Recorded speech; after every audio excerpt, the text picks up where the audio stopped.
అందరికీ జేబీఎం. నేను Rajesh Mahasena. Welcome to Mahasena media. అంటే ఎస్సీ వర్గీకరణ జరిగింది, అంతా హాట్ టాపిక్ అదే నడుస్తుంది. ఇప్పుడు ఎస్సీ వర్గీకరణ అంటే అది కేవలం ఎస్సీలకు సంబంధించిన విషయం కాదండి, భారతదేశంలోని అన్ని కులాలకు సంబంధించిన విషయం. అది ఎలాగో ఇప్పుడు నేను చెప్తాను. దానికన్నా ముందు అసలు ఎస్సీలకు సంబంధించి వర్గీకరణలో ఎవరి వాదన ఏంటి, ముఖ్యంగా మందకృష్ణ గారు దీనిలో సక్సెస్ అయ్యాడు. ఆయన వాదనని జనాల్లో బలపరిచి జనాలందరినీ యాక్సెప్టెన్స్ తీసుకుని అన్ని రాజకీయ పార్టీలని అంగీకరింపజేసి వారందరికీ ఆయన వాదన వినిపించి ఆల్మోస్ట్ అన్ని రాజకీయ పార్టీలు ఈ రోజున ఎస్సీ వర్గీకరణకు అనుకూలం అనిపించాడు. ఆయన చెప్పిన వాదన ఏంటండి, మాలలో మాదిగలకి రావాల్సిన ఉద్యోగ అవకాశాలు దోచుకున్నారు అన్నాడు. అది లెక్కలు తీస్తే అది వాస్తవంగానే కనిపిస్తుంది చూసేవాళ్ళకి. ఎందుకంటే మాదిగల కన్నా మాలలో ఎక్కువ గవర్నమెంట్ ఉద్యోగాల్లో ఉండి ఉంటారు కాబట్టి ఎస్ దోచుకున్నారనే మందకృష్ణ గారి మాట అందరూ నమ్మారు. ఓకే, వాస్తవమే. అది దోచుకున్నది వాస్తవం కాదు, మాలలో ఎక్కువ మంది ఒకళ్ళు ఉద్యోగాల్లో ఉండటం వాస్తవం అయి ఉంటుంది. రెండో మాట, మాదిగలకి తింటలేదు కనుక వర్గీకరణ కావాలి అంటే, ఒకటేమో మాలను దోపిడీ చేస్తున్నారు అనేది జనాల్లోకి క్లియర్ గా తీసుకెళ్లాలని నమ్మించగలిగాడు. రెండోది, మాదిగలు ఆకలితో ఉన్నారు, వర్గీకరణ జరిగితే మాదిగలు కూడా కడుపుండా తింటారు అనేది రెండోది సెంటిమెంట్. ఈ రెండు స్టేట్మెంట్లు ప్రజలందరినీ యాక్సెప్ట్ చేసేయండి. ఇప్పుడు అన్ని కులాల్లో ఇతర కులాల వాళ్ళు కూడా లేదు కరెక్టే, మీ కులాల వారీగా జనాభా ఎంత ఉన్నారో అంతా మీ రిజర్వేషన్ కూడా పంచుకుని ఒకళ్ళ ఇబ్బంది ఒకరు పడకుండా హ్యాపీగా ఉండండి అన్నారు ప్రతి ఒక్కరు.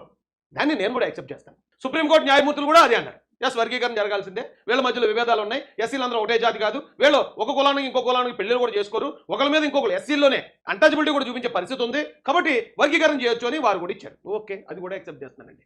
ఖచ్చితంగా ఈ వాదనని ఈయన బలంగా తీసుకెళ్ళగలిగాడు. 30 సంవత్సరాల పోరాటం చేశాడు, బలంగా అందరి చేత కూడా దాన్ని ఒప్పించాడు. ఈవెన్ మొన్న నరేంద్ర మోడీ గారు ప్రధానమంత్రి హోదాలో, ప్రతిపక్ష నాయకుడు హోదాలోనో ఎలక్షన్ ముందు రాలేదండి, ప్రధానమంత్రి హోదాలో ఎంఆర్పిఎస్ మీటింగ్కి వచ్చి ఆయన పక్కన కూర్చుని ఎస్ నేను చేస్తాను ఖచ్చితంగా అని చెప్పి ఆయన అందరి ముందు హామీ కూడా ఇచ్చాడు. హామీ ఇచ్చాడంటే మోడీ గారు గొప్పతనం ఒకటే కాదండి, అక్కడ మందకృష్ణ గారి గొప్పతనం కూడా ఉంది. ఆయన చేసిన పోరాట ఫలితం అది. ఒక భారత ప్రధానమంత్రి ఒక కులానికి సంబంధించి ఒక ఉపకుల మీటింగ్కి వచ్చి ఆ ఉపకులానికి ఒక హామీ ఇవ్వడం అనేది ఖచ్చితంగా అది మందకృష్ణ గారి విజయంగానే అందరూ ఒప్పుకుని తీరాలి. రెండోది, మాలల నుంచి పివి రావు గారు చాలా గట్టి పోరాటం చేశారు. చిన్న వయసులోనే ఆయన మన మధ్యలో నుంచి దూరం అవడం జరిగింది. అదే మాలల నుంచి వచ్చే మెయిన్ వాదన ఏంటంటే, దళితుల్లో ఐక్య దెబ్బతింటది వర్గీకరణ జరిగితే అనేది ఒకటి. రెండోది, రాజ్యాంగం దీనికి ఒప్పుకోదు, 341 ఆర్టికల్ ఒప్పుకోదు అనేది మరొకటి. మూడోది, సుప్రీంకోర్టు కూడా ఒప్పుకోలేదు కదా, సుప్రీంకోర్టు గతంలో ఆ వర్గీకరణ చేయడం కుదరదని జడ్జిమెంట్ ఇచ్చింది కదా అని ఈ మూడు వాదనలో మాలల నుండి చెప్పడం జరిగింది. అయితే ఈ మూడు వాదనల్ని ప్రజలంతా యాక్సెప్ట్ చేయలేదండి. ప్రజలకి ఈ వాదన నచ్చలేదు. ఈ వాదన కన్నా ఈ వాదనలోనే ఎక్కువ బలం కనిపించింది. ఒకటి, ఒక కులానికి ఉన్న ఆకలి అన్యాయం, రెండు, మరో కులం దోచుకుంటుంది అనేది, ఈ రెండు కూడా ప్రజలందరూ కూడా నమ్మడానికి ఎక్కువ అవకాశాలు వచ్చాయి. ఆయనకి ఎక్కువ సపోర్ట్ కూడా వచ్చింది. ముఖ్యంగా ఇది చెప్తే దళితుల్లో ఐక్యత దెబ్బతింటది అన్నారు. అసలు దళితుల్లో ఐక్యత ఉందా? మాలలకి మాదిగలకి ఎప్పుడైనా ఐక్యత ఉందా? ఎప్పుడైనా మా తాతల కాలంలో ఉందేమో కానీ మందకృష్ణ గారు వచ్చిన తర్వాత మాలలంటే మాదిగలకు పడదు, మాదిగలంటే మాలలకు పడదు, మాదిగలు ఎప్పుడూ ఐక్యత లేదు. ఇప్పుడు కొత్తగా ఐక్యత దెబ్బతింటే ఇంకా మనం సూటిగా అడిగితే మాలలకి మాదిగలకి ఐక్యత లేదు, మాలలకి రెల్లిలకి మాదిగలకి రెల్లిలకి ఐక్యత లేదు. అంత ఎందుకండి, మాలల్లో మాలలకి ఐక్యత ఉండదు, మాదిగల్లో మాదిగలకి ఐక్యత ఉండదు, రెల్లిల్లో రెల్లి ఎక్కడా లేని ఐక్యతని ఇప్పుడు వర్గీకరణ వచ్చి పాడు చేస్తుంది అంటే ఏంటి? కాబట్టి ఈ స్టేట్మెంట్ జనాలనంతా నమ్మించలేకపోయిందండి. రెండోది, రాజ్యాంగం ఒప్పుకోదు. మూడోది, సుప్రీంకోర్టు ఒప్పుకోదు. ఒకవేళ సుప్రీంకోర్టు ఒప్పుకోదు అన్నారు, కానీ ఇప్పుడు సుప్రీంకోర్టు ఒప్పేసుకుంది. సుప్రీంకోర్టు ఓకే గో హెడ్ మీరు వర్గీకరణ చేసుకోండి. అయితే ఈ ఆటంకి కూడా తొలగిపోయింది. ఇక రాజ్యాంగం ఒప్పుకోదు, రాజ్యాంగ సవరణ చేయాలి అంటున్నారు. ఏమంటే సుప్రీంకోర్టు కన్నా ముందు రాజ్యాంగ సవరణ చేయడమే మోడీ గారికి ఈజీ కదా. ఎందుకంటే ఇప్పుడు ఎన్డీఏ కూటమి, అప్పుడైతే ఎన్డీఏ కూటమి ఫుల్ పవర్లో ఉంది, అప్పుడు చేయాలంటే అప్పుడు చేసేయచ్చు ఆయన. కానీ రాజ్యాంగం ఎందుకు ఆయన సవరించలేదో తెలుసండి. రాజ్యాంగం సవరిస్తే వర్గీకరణ చేశారు అనే ఇది వర్గీకరణకు వ్యతిరేకుల్లో మోడీ ఒక విలన్ అయిపోతాడు. నేనే చేశానంటారు కాబట్టి వాళ్ళందరూ మన మీద వ్యతిరేకం అయిపోతారు, మనకి థ్రెట్ అయిపోతారు వాళ్ళు. కాబట్టి సుప్రీంకోర్టుతో చెప్పించేస్తే సుప్రీంకోర్టు చెప్పేసింది అనుకోండి, ఆ సుప్రీంకోర్టు చెప్పింది కాబట్టి తర్వాత మోడీ గారు ఆ తీవ్రత తగ్గుతుంది, శత్రుత్వం అనే తీవ్రత.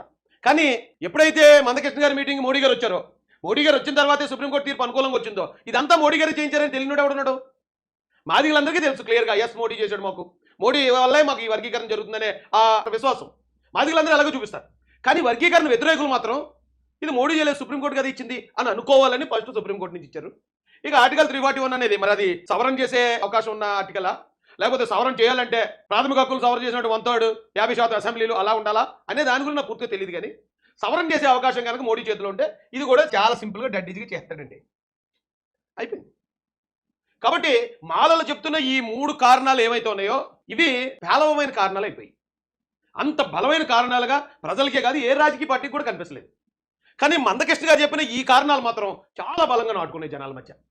ఆ కారణాలు కూడా ఆయన ఆధారాలు చూపించాడు. ఎస్ ఇదిగో మాదిగలకి ఇక్కడ 100 ఉద్యోగాల్లో 30 ఉద్యోగాలు వస్తే 70 ఉద్యోగాలు మాలలకు వచ్చాయి. ఈ ఎంబీబీఎస్ సీట్లు మా మాదిగలకి 42 వస్తే మిగతా అన్ని కూడా మాలలకు వచ్చాయి అని ఈ రకంగా ఆయన క్యాలిక్యులేషన్ కూడా చూపించడంతో అవన్నీ చూసిన పెద్దలు, రాజకీయ పెద్దలందరూ కూడా ఎస్ నిజంగానే మాలలు దోచుకుంటున్నట్టున్నారు. కాబట్టి జనాభా ప్రకారం విభజన చేసుకోండి. గతంలో కూడా జనాభా ప్రకారం విభజన, దామాషా ప్రకారం అంటున్నారు. ఓకే, దామాషా ప్రకారం విభజన చేస్తే ఈ మాట అంటే కొంతమంది కోపం రావచ్చండి, కానీ ఎవరో కోపడొద్దు దయచేసి. ఎందుకంటే నేను చెప్పే దాంట్లో వాస్తవం ఉంటే ఒప్పుకోండి, వాస్తవం లేదనుకోండి అప్పుడు మీరు తిట్టండి. ఏమండి, ఇప్పుడు మన భారతదేశ జనాభా వాళ్ళకున్న రిజర్వేషన్ శాతం, ఇక్కడ అగ్రవర్ణ పేదలు అని చెప్పి ఈడబ్ల్యూఎస్ అనే ఒక రిజర్వేషన్ మొన్న ఇచ్చారండి.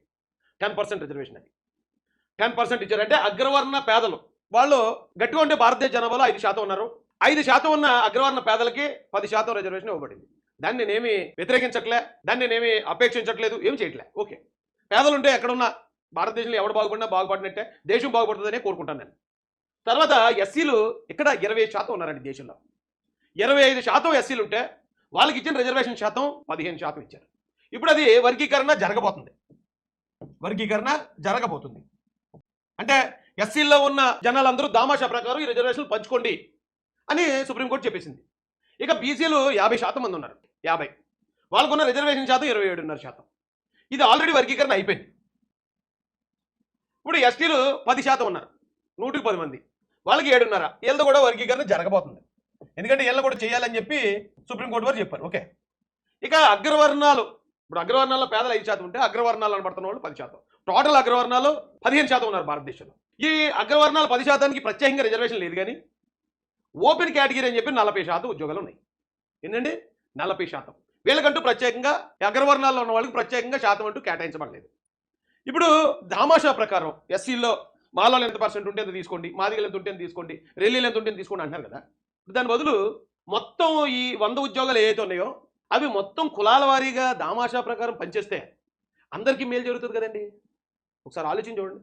ఎందుకంటేనంటే ఓపెన్ కేటగిరీలో ఉన్న 40 ఉద్యోగాల్లో అగ్రవర్ణ పేదలకు ఇచ్చిన 10 ఉద్యోగాలు, మొత్తం 50 ఉద్యోగాల్లో ఓసీ కులాల్లో ఉన్న అందరికీ రావట్లేదు. పాయింట్ నోట్ చేయాలి. ఇక్కడ ఎలాగైతే ఎస్సీల్లో కేవలం మాలలకు మాత్రం ఎక్కువ ఉద్యోగాలు వస్తున్నాయి, మిగతా కులాలకు రావట్లేదు కాబట్టి మొత్తం కులాల వారీగా పంచండి అన్నారు. మరి ఓసీలో కూడా ఎవరైనా కొంచెం ఇబ్బంది పడినా బాధపడినా నన్ను ఏం అనుకోకండి, కానీ బ్రాహ్మణ సోదరులే ఓసీ కేటగిరీలో ఎక్కువ మంది ఉద్యోగాలు పొందుతారు. దానికి కారణం ఏంటంటే వాళ్ళు కష్టపడి చదువుతారు, వాళ్ళ డిఎన్ఏలో ఆ జ్ఞాపక శక్తి, ఆ సంథింగ్ ఆ శక్తులన్నీ ఉంటాయి. వాళ్ళు చదువుకున్నది దేని మీద ఫోకస్ పెడితే దాని మీద చాలా క్లియర్గా నిష్టగా చేస్తారు. కాబట్టి ఈ ఓసీ కేటగిరీలో ఉన్న 50 ఉద్యోగాల్లో దాదాపు 35 నుంచి 40 ఉద్యోగాలు బ్రాహ్మణ సోదరులకే వస్తాయి. మరి మిగతా కులాలకు, ఓసీలో ఉన్న మిగతా కులాలకు అన్యాయం జరుగుతుంది కదా. ఉదాహరణకి ఆంధ్రప్రదేశ్లో కాపులు మాకు రిజర్వేషన్ కావాలని ఎందుకు గొడవ చేశారు? కాపులు ఓసీలోనే కదా ఉన్నారు. వాళ్ళకి అనుకున్న శాతం ప్రకారం వాళ్ళకి విద్యా ఉద్యోగ అవకాశాల్లో సరైన అవకాశాలు కానీ వాళ్ళకి దొరుకుంటే మాకు రిజర్వేషన్ కావాలని వాళ్ళు అడగరు కదా. ఎందుకంటే ఓసీలో ఉన్నారు కాపులు. ఓసీలో కేవలం ఓసీలోనే 50% ఉద్యోగాలు ఉన్నాయి, సగం ఉద్యోగాలు ఉన్నా కూడా మాకు సరిపోటు, మాకు అన్యాయం జరుగుతుందన్నారంటే ఆ ఓసీలో ఉన్న వాళ్ళు అన్ని కులాలకి సమానంగా జరగట్లేదనే కదా. సమానంగా న్యాయం జరిగితే మాకు రిజర్వేషన్ కావాలి, మమ్మల్ని బీసీలుగా చేర్చండి అనే వాదనే రాదు కదా. ఎక్కడ మనకి గుజరాత్ ఆ ఏరియాలో చూస్తే జాట్లు, గుజ్జర్లు, పటేళ్లు వీళ్ళందరూ ఓసీలో ఉన్నవాళ్లే. కానీ మాకు రిజర్వేషన్ కావాలి అని అడిగి మొత్తుకున్నారంటే దాని అర్థం ఓసీలో ఓపెన్ కేటగిరీలో ఉన్న 50% ఉద్యోగాలు వాళ్ళకి సమానంగా రావట్లేదనే కదా. మరి ఇప్పుడు ఓసీని కూడా వర్గీకరించాలి కదా, ఓపెన్ కేటగిరీని. నేనేం చెప్తానంటే అండి, ఓసీలో మొత్తం అన్ని కులాలు కలిపి 15% ఉన్నారండి. బీసీలో అన్ని వేల కులాలు కలిపి 50% ఉన్నారండి. ఎస్సీల్లో దాదాపు 3000 కులాలు దాదాపు ఉన్నాయి దేశం మొత్తంలో అనుకుంటాను నేను. వాళ్ళందరికీ కలిపి 15% ఉందండి. ఎస్టీలో కూడా చాలా తెగలు ఉన్నాయి, వాళ్ళందరికీ 7.5% ఉంది. అయితే నేను ఏం చెప్తానంటే ఈ జనాభా నిష్పత్తి ప్రకారం ఇప్పుడు ఓసీల్లో 15% ఉన్నారు కదా, ఫస్ట్ ఈ 100 ఉద్యోగాల్లో ఓ 15 ఉద్యోగాలు ఓసీలకు కేటాయించండి. ఆ ఓసీలను కూడా వర్గీకరించండి. ఓసీలో ఇప్పుడు బ్రాహ్మణులు 2 నుంచి 4% ఉన్నారనుకోండి, 2 నుంచి 4% వాళ్ళు ఉన్నదానికి వాళ్ళ పర్సెంటేజ్ ఏమాత్రం తగ్గకుండా వాళ్ళ ఉద్యోగాలు కేటాయించండి. క్షత్రియులు ఒక 2 ఉన్నారనుకోండి, 2%, ఆ 2 ఉద్యోగాలు క్షత్రియులు కేటాయించండి. ఓ 3% వైశ్యులు ఉన్నారనుకోండి, ఆ 3 ఉద్యోగాలు వైశ్యులు కేటాయించండి. అలాగే ఇక్కడ ఇప్పుడు కాపులు ఉన్నారు ఆంధ్రప్రదేశ్లో, దాదాపు వాళ్ళు 15 నుంచి 22% మధ్యలో చెప్తున్నారు వాళ్ళ లెక్క. వాళ్ళు ఎంత అయితే ఉన్నారో అంతా ఆ ఓపెన్ కేటగిరీలో ఉన్న ఉద్యోగాలు వాళ్ళకి కేటాయించండి. వాళ్ళకి అన్యాయం జరగదు కదా. గుజరాత్లో పటేళ్ళు ఉన్నారు, వాళ్ళ పర్సెంటేజ్ ఎంత ఉందో చూసి ఆ ఓపెన్ కేటగిరీలో ఉన్న 50 ఉద్యోగాలు, అరే బాబు పటేళ్ళు మీరు ఓసీలో ఉన్నారు కదా, ఇక మీరు దాదాపు 10 మంది ఉంటున్నారు, సరే ఈ 10 ఉద్యోగాలు మీరు తీసేసుకోండి, లేకపోతే ఈ 5 ఉద్యోగాలు ఇక బ్రాహ్మణులు తీసుకుంటారు, ఈ 10 ఉద్యోగాలు ఠాగూర్లు తీసుకుంటారు అని ఆ 15 ఉద్యోగాలు ఏవైతే ఉన్నాయో ఈ 15% ఓసీ కులాలకు ముందు వర్గీకరించింది. వర్గీకరించేసిన తర్వాత వాళ్ళు ఇప్పుడు అవునన్నా కాదన్నా అగ్రవర్ణాలుగా ఓసీలు ఉన్నారు కాబట్టి పెద్ద అన్నలుగానే అనుకుందాం. ఫస్ట్ వాళ్ళ శాతానికి ఏమాత్రం తగ్గకుండా వాళ్ళు ఎంతమంది ఉంటే అంతమందిగా ఉద్యోగులు ఇచ్చేయండి. ఆ తర్వాత రండి బీసీల దగ్గరికి. మరి బాబు బీసీలు మీరు ఎంతమంది ఉన్నారు? మీరు ఎంతమంది ఉన్నారు కదా, సరే అయితే ఇక మీ ఉద్యోగులు మీరు తీసుకోండి. ఎస్సీలు మీరు ఎంతమంది ఉన్నారు? ఇక ఎస్సీలు మీరు తీసుకోండి. ఎస్టీలు ఎంత ఉన్నారు? ఇక మీరు తీసుకోండి అని అలా వర్గీకరించేయండి.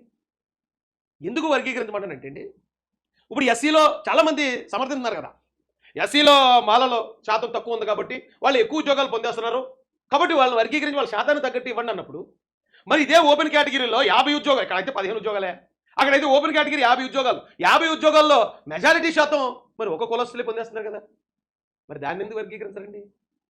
ఓసీలు కూడా గోలెడుతున్నారు కదా, రోడ్ల మీదకి వచ్చి ధర్నాలు రాస్తారు, మాకు రిజర్వేషన్ కావాలి అని చెప్పి. పాపం ఆ కాపులు కానీ, గుజ్జర్లు కానీ, పటేళ్లు కానీ, జాట్లు కానీ దేశవ్యాప్తంగా ఉన్నారు. ఓసీలో కూడా మాకు రిజర్వేషన్లు కావాలని వాళ్ళు. మరి వాళ్ళని ఫస్ట్ వాళ్ళ శాతానికి తగ్గట్టు వాళ్ళ రిజర్వేషన్ వాళ్ళకి ఇచ్చేయండి సార్. ఎవరు రిజర్వేషన్ వాళ్ళకి ఇచ్చేయండి, సింపుల్గా అయిపోద్ది కదా. ఇప్పుడు దామాషా ప్రకారమే కరెక్ట్ అంటే కాదు, అలా కాదు. మరి ఇదే సుప్రీంకోర్టు ఆర్డర్ ఉంది గతంలో, 50% మించకూడదు రిజర్వేషన్లు అన్నారు. 50% మించకూడదు అన్నప్పుడు ఆ జడ్జిమెంట్ ఉండగానే అప్పటికి 50% ఉన్నాయి రిజర్వేషన్లో, మరో 10% సునాయాసంగా ఇచ్చారు నరేంద్ర మోడీ గారు. 60% వచ్చేసారు రిజర్వేషన్. 50%కి ఒక 50% ఓపెన్లో ఉండాలి. ఎందుకంటే ఎస్సీ, ఎస్టీ, బీసీ, ఓసీల్లో ఉన్న వాళ్ళు ఎవరైనా సరే, ఇందులో ఎవరైనా టాలెంట్ ఉండి బాగా చదువుకున్న కుర్రోళ్ళు ఉంటే వాళ్ళకి ఆ 50% అవకాశాలు ఓపెన్గా ఉండాలనేదే కదా సుప్రీంకోర్టు జడ్జిమెంటు.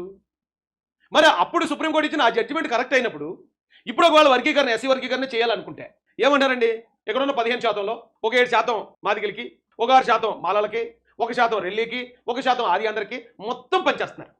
ఇక్కడున్న 15%లో ఆ 100%ని పనిచేస్తున్నప్పుడు మరి ఇక్కడ మొత్తం టోటల్ ఉన్న 100%లో కేవలం 50%ని రిజర్వ్ ఇవ్వడం ఏంటి? అది కూడా పంచాలి కదా. ఉదాహరణ చెప్తానండి, ఇప్పుడు సుప్రీంకోర్టు జడ్జిలు 7 ఈ తీర్పు ఇచ్చారు. 7 జడ్జిలు ఇచ్చారు ఆ తీర్పు. 7 జడ్జిల్లో ఒకవేళ జనాభా దామాషా ప్రకారం చూస్తే ఓసీ సోదరులు 15% ఉన్నారు కాబట్టి ఒక జడ్జి ఓసీ నుంచి, బీసీ సోదరులు 50% ఉన్నారు కాబట్టి దాదాపుగా 3 జడ్జిలు బీసీ నుంచి, ఎస్సీ సోదరులు 25% మంది ఉన్నారు కాబట్టి దాదాపు ఒక 2 ఎస్సీ నుంచి, గిరిజన నుంచి ఒక సోదరుడు, అలా కదా ఉండాలి. అంటే దాదాపు 6 ఈ ఎస్సీ, ఎస్టీ, బీసీ నుంచి ఉండాలి. 6 జడ్జిలు. ఓసీ నుంచి ఒక జడ్జిగానే ఉండాలి. కానీ మరి అక్కడ 7 జడ్జిలు ఉంటే 7 జడ్జిలు కేవలం ఓపెన్ కేటగిరీ నుంచి ఎందుకున్నారు? మరి వర్గీకరణ అంటే అన్నీ సమానంగా జరగాలి కదండి. అలాగంటే రాయిష్ సుప్రీంకోర్టు అంటే దానికి ప్రత్యేకమైన ఎగ్జామ్ ఉంటుంది, ఆ ఎగ్జామ్ పాస్ అయిన వాళ్ళనే సుప్రీంకోర్టు జడ్జిలుగా తీసుకుంటారా అంటే ఓకే, టాలెంట్ ఉన్నవాడికి ఇవ్వాలి. కానీ సుప్రీంకోర్టు జడ్జి కానీ, హైకోర్టు జడ్జి కానీ అవి నామినేటెడ్ పోస్టులే కదా. ఆల్మోస్ట్ ఒక జడ్జిగా అపాయింట్ అయిన తర్వాత కొలీజియం ఉంటుంది, ఆ కొలీజియం ఒక పలానాయన్ని సుప్రీంకోర్టు జడ్జిగా వేస్తుంటే వేస్తారంతే. మరి వేసినప్పుడు ఇప్పుడు ఈ జడ్జిలు ఏదైతే ఎంతమంది జనాభా ఉంటే అంతమందికి సమానంగా అవకాశాలు రావాలని తీర్పిచ్చిన జడ్జిలు, మరి వాళ్ళ విషయంలో ఎందుకు వాళ్ళకి అది కనిపించట్లేదు? అరే కరెక్టే కదా, మనం ఈ దేశం అంటే మొత్తం అందరిదేనండి, ఎస్సీలు, ఎస్టీలు, బీసీలు, ఓసీలు. ఇక్కడ ఎవడైతే పుట్టాడో ఇక్కడ ఆడికి ఇక్కడ ఉన్న గాలి, నీరు, భూమి, వనరులు అన్నింటి మీద సమానమైన హక్కులు ఉన్నాయి. అదే ఓసీలకి లేవు, ఎస్సీలకి ఎక్కువ చేయాలి, బీసీలకి ఎక్కువ చేయాలని నేను అనేయాను. ఎందుకంటే వాళ్ళు అందరూ సమానంగా పుట్టాం, ఇక్కడ అందరికీ సమానంగానే ఉండాలి. మరి అందరికీ సమానంగా ఉండాల్సిన ఈ పరిస్థితుల్లో మరి ఎంతమందికి సమానంగా ఉన్నాయి ఒకసారి ఆలోచించండి.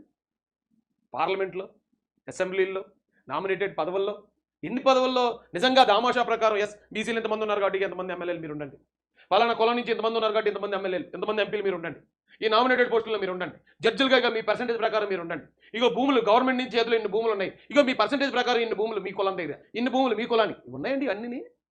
ఇవన్నీ లేనప్పుడు ఏదో ఒక చోట జరుగుతుంది వర్గీకరణ అన్నప్పుడు ఓకే, వర్గీకరణ ఎక్కడి వరకు జరుగుతుంది ఏంటి అనేది దాకా ఉండాలి. కానీ ఇవన్నీ మనం అన్యాయంగా అనుభవిస్తూ ఎదుటోడు చెప్పే దగ్గర మాత్రం నువ్వు న్యాయంగా లేవు, నువ్వు దోచుకున్నావు అంటే నా బాధ ఏంటంటే, ఎస్సీ రిజర్వేషన్లో వాళ్ళ మాలలో ఎక్కువ మంది మా ఇంట్లో అయితే మా అమ్మమ్మ ఎస్ఎస్ఎల్సీ చదివిందండి. నాకు తెలిసి ఆవిడకి రిజర్వేషన్లో రాలేదు ఉద్యోగం, ఎప్పుడు బ్రిటిష్ వాళ్ళ కాలంలో చదివింది షాడీ స్కూల్లో.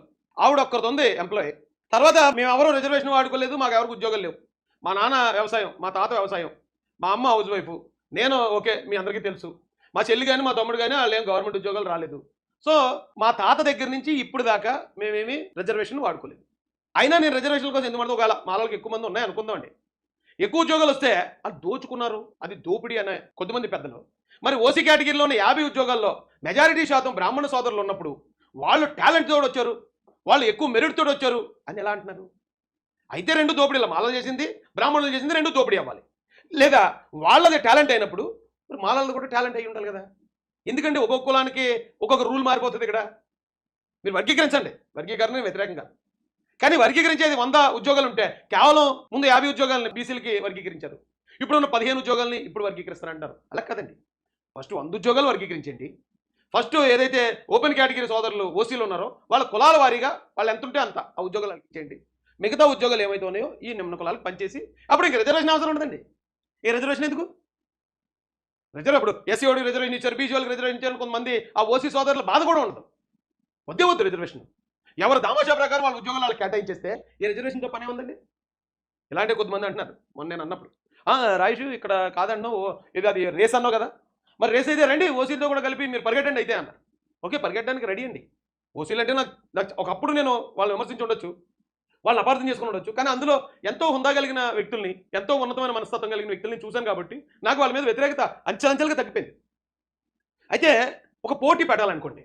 ఇప్పుడు ఎగ్జాంపుల్కి ఒలింపిక్స్ జరుగుతుంది. ఇప్పుడు ఒలింపిక్స్లో వెయిట్ లిఫ్టింగ్ పోటీ ఉంది. వెయిట్ లిఫ్టింగ్ పోటీలో కేటగిరీలు ఉంటాయండి. ఎలాగంటే 80 కేజీల కేటగిరీ, 60 కేజీల కేటగిరీ, 50 కేజీల కేటగిరీ అని ఉంటుంది. అంటే 50 కేజీలు అంటే 50 కేజీలు ఎత్తమని కాదండి, ఆ ఎత్తేవాడు 50 కేజీలే ఉండాలి. నేను ఉన్నాను, దాదాపు ఒక 80 కేజీలు ఉన్నాను అనుకోండి, నాతో పాటు పోటీ పడే వాళ్ళు అందరూ 80 కేజీలు ఉన్న వాళ్ళతో పోటీ పడతాను. నేను వెళ్ళి 80 కేజీలు వెయిట్ ఉన్న వాళ్ళు ఎంత పవర్ ఉంటుందో అందరూ 80 కేజీల వాళ్ళు ఉంటారు కాబట్టి వాళ్ళలో వాడే ఎవడ బలవంతుడు తేలుతుంది. 60 కేజీలు ఉండే వాళ్ళు అందరూ ఒక ఇది ఉంటారు, వాళ్ళందరూ వెళ్ళి బరువులు ఎత్తారు, అందరూ ఎవడ ఎక్కిస్తా 50 కేజీల ఇది ఉంటుంది.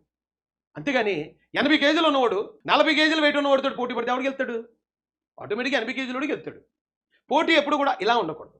ఇప్పుడు ఎగ్జామ్ కూడా అలాంటి పోటీయే కదా. ఇప్పుడు ఒకడు ఏ ఫెసిలిటీస్ లేని ఒక గవర్నమెంట్ స్కూల్లో కుర్రాడు చదువుతున్నాడు, అదే ఒక నారాయణ స్కూల్లో ఇంకొక కుర్రాడు చదువుతున్నాడు. వీళ్ళిద్దరికీ ఒకటే 10th క్లాస్ పేపర్ ఇస్తారు.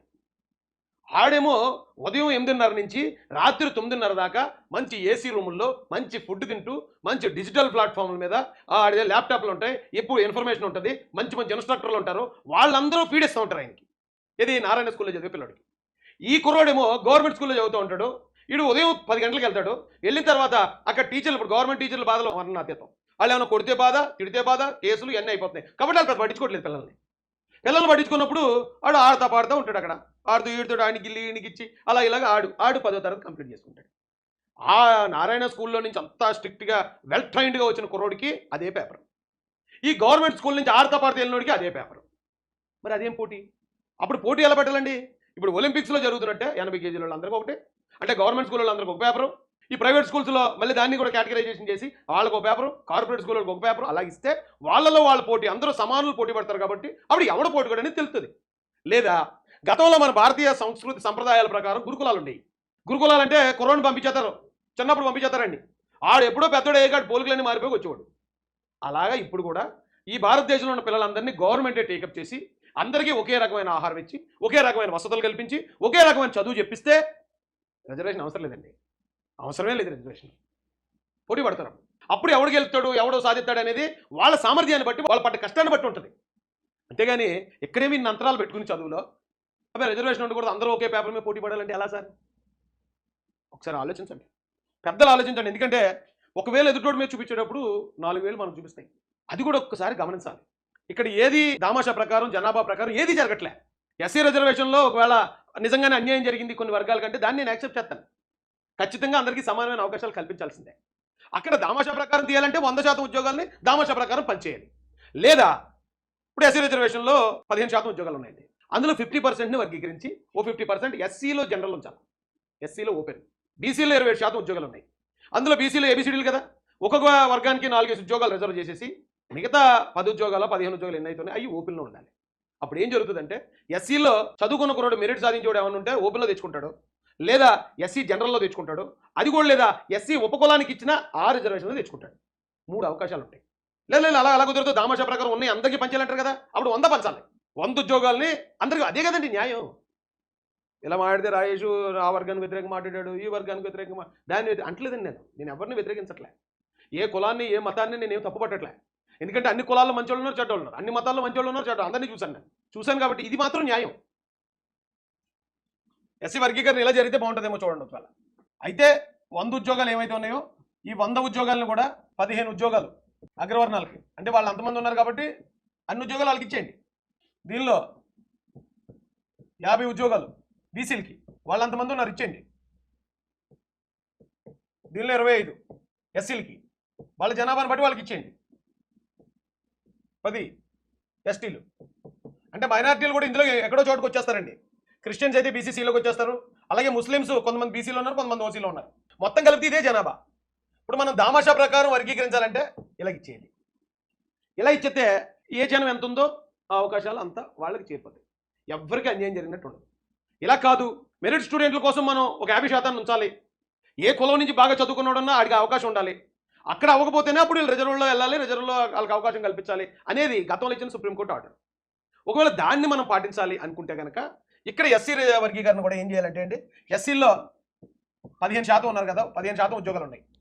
దీనిలో ఎస్సీ ఏకి ఒక ఉద్యోగం అండి, ఎస్సీ బి తెలంగాణకు వచ్చేటప్పటికి ఎస్సీ బి ఎక్కువ ఉంటారు, ఆంధ్రాకి వచ్చేటప్పటికి ఎస్సీ బి తక్కువ ఉంటారు. ఇప్పుడు ఆంధ్ర అనుకుందాం, ఎస్సీ బి ఇక్కడ తక్కువ ఉన్నారు కాబట్టి వాళ్ళకి 2 ఇవ్వండి. ఎస్సీసీ ఇక్కడ ఎక్కువ ఉన్నారు కాబట్టి వాళ్ళకి 3 ఇవ్వండి. ఎస్సీ డి వాళ్ళకి 1 ఇవ్వండి. ఇది ఆంధ్ర, ఏపీ. ఇదే మీరు టీఎస్కి వెళ్తే ఎస్సీ బికి 3 ఇవ్వండి, అక్కడ ఎస్సీసీకి 2 ఇవ్వండి. అంటే అప్పుడు ఏమవుతుంది, టోటల్ 5 7 అవుతున్నాయి. 7% ఉద్యోగాలు వర్గీకరించేయండి. 7 అంటే 15 నుంచి 7 తీసేస్తే ఇంక 8 ఉంటాయి. ఈ 8% ఉద్యోగాలు ఎస్సీలో ఓపీలో ఉంచండి. ఒకవేళ ఏలో ఉన్నవాడు కుర్రాడు ఏమైనా బాగా చదువుకుంటే ఆడికొస్తుంది, అందులో బిలో ఉన్నవాడు బాగా చదువుకుంటే ఆడికొస్తుంది, సిలో ఉండేవాడు బాగా చదివితే ఆడికొస్తుంది, డిలో ఉండేవాడు బాగా చదివితే ఆడికొస్తుంది. అంటే ఈ 4 వర్గాలకి కూడా 8 ఉద్యోగాలు ఓపెన్లో ఉంటాయి. అలాగని వీళ్ళకి ఒక్కడు కూడా రాని పరిస్థితి ఉండదు. ఖచ్చితంగా ఎస్సీ ఏలో వాడికి ఒకటి ఇచ్చేయాల్సిందే, ఎస్సీ బిలో వాడికి 2 3 ఇచ్చేయాల్సిందే, సిలో ఉన్నవాడికి 2 3 ఇచ్చేయాల్సిందే. ఈ ఎలాగ మళ్ళీ వచ్చేస్తాయి. ఇవి రాగా మళ్ళీ మెరిట్ స్టూడెంట్లు ఎవరైతే ఉన్నారో వాళ్ళకి ఈ అవకాశాలు సజీవంగా ఉంటాయి. అంటే గతంలో ఇచ్చిన సుప్రీంకోర్టు ఆర్డర్ ఇదే, 50% ఉండాలి రిజర్వ్డ్, 50% ఓపెన్లో ఉండాలి, అన్ని కులాలు పోటీ పడే అవకాశం ఉండాలి అనేది కదా అప్పుడు సుప్రీంకోర్టు. అది సుప్రీంకోర్టు ఇచ్చిన తీర్పే కదా. ఇప్పుడు నేను చెప్పిన ఈ లాజిక్ కూడా సుప్రీంకోర్టు తీర్పును బట్టే చెప్పాను నేను. ఏమో ఒకవేళ ఎస్సీ బిలో కూడా మందకృష్ణ గారు అన్నట్టు వాళ్ళకి కనీసం 6కో 7కో పరిమితం అయిపోయే కన్నా వాళ్ళకు 3 ఉద్యోగాలు రిజర్వ్డ్లో ఉండి 3 ఆల్రెడీ చేతిలో ఉన్నాయి, మళ్ళీ ఇంకో 8 అవకాశాలు ఉన్నాయి. సో ఒకవేళ 8 అవకాశాలని కూడా ఎస్సీ బిలో ఉన్న కుర్రోళ్ళే కొట్టగలిగితే 3 + 8 11 కదా. లేదు ఎస్సీ సిలో ఉన్న వాళ్ళు కొట్టగలిగితే వస్తాయి. కొన్ని రెల్లి సోదరుల్లో ఒకటి ఆల్రెడీ వాళ్ళకు ఉంది, వాళ్ళు ఏమైనా బాగా చదువుకుంటే ఇంక 8 ఉద్యోగాలు వాళ్ళకి వచ్చే అవకాశం ఉంటుంది. 9 ఉద్యోగాలు రెల్లీస్కి వచ్చే అవకాశం, లేదా అదే 9 ఉద్యోగాలు ఎస్సీడీలో ఉన్న ఆది ఆంధ్రులకు వచ్చే అవకాశం. మొత్తం పనిచేయటం అనేది కనుక జరిగితే 100ని మొత్తం పంచాలి. అలా కాదు అంటే ఈ రిజర్వ్లో ఉన్న 8% ఎస్సీ జనరల్ అప్పుడు ఏమవుతుంది అంటే 3 కేటగిరీలు కనపడతాయి మనకి. ఓపెన్ కేటగిరీ, ఓపెన్లో ఒక 50 ఉద్యోగాలు ఉంటాయి. తర్వాత ఎస్సీ జనరల్, ఎస్సీ ఓపెన్లో ఒక 8 ఉంటాయి. ఇప్పుడు ఎస్సీ రిజర్వ్ ఉంటుంది మళ్ళీ, అంటే దాన్ని ఏమంటారు వర్గీకరించడం. వర్గీకరణలో ఎవరి పర్సెంటేజ్ని బట్టి వాళ్ళకి ఏ ఉంటే 1 ఉంటుంది, A1 B2 C3 D1 ఇలా ఉంటాయి. ఇదైతే మన న్యాయం అండి. అలా కాదంటే కనుక ఖచ్చితంగా తీసుకున్న నిర్ణయం ఒక కులానికి అనుకూలంగా వెళ్ళిపోద్ది, మళ్ళీ సుప్రీంకోర్టుకి వెళ్తారు, అది న్యాయం కాదంటారు, మళ్ళీ ఆగిపోద్ది, ఎవరికి చెందకుండా పోతాయి ఉద్యోగాలన్నీ. ఇది మహాసేన మీడియా ప్రతినిధిగా నా వాదన. తెలుగుదేశం పార్టీ అధికార ప్రతినిధిగా కాదండి, మహాసేన మీడియా ప్రతినిధిగా నేను చెప్పే వాదన ఇది. మరి ఇది ఎంతమందికి అర్థమవుతుందో నాకైతే తెలియదు. అక్కడ అంటదో మేము ఉంటుంది, ఇది అర్థం అవ్వాలంటే మినిమం డిగ్రీ చదువు ఉండాలి, ఇది అర్థం అవ్వాలన్నా కూడా కొంచెం మరి జ్ఞానం ఎక్కువ ఉండాలని అనుకుంటానండి నేను. లేదా ఇంకా అర్థం కాకపోతే మరి నేనేం చేయలేదు. ఇదండి పరిస్థితి. జై భీమ్, జై భారత్, జై జై మహాసేన.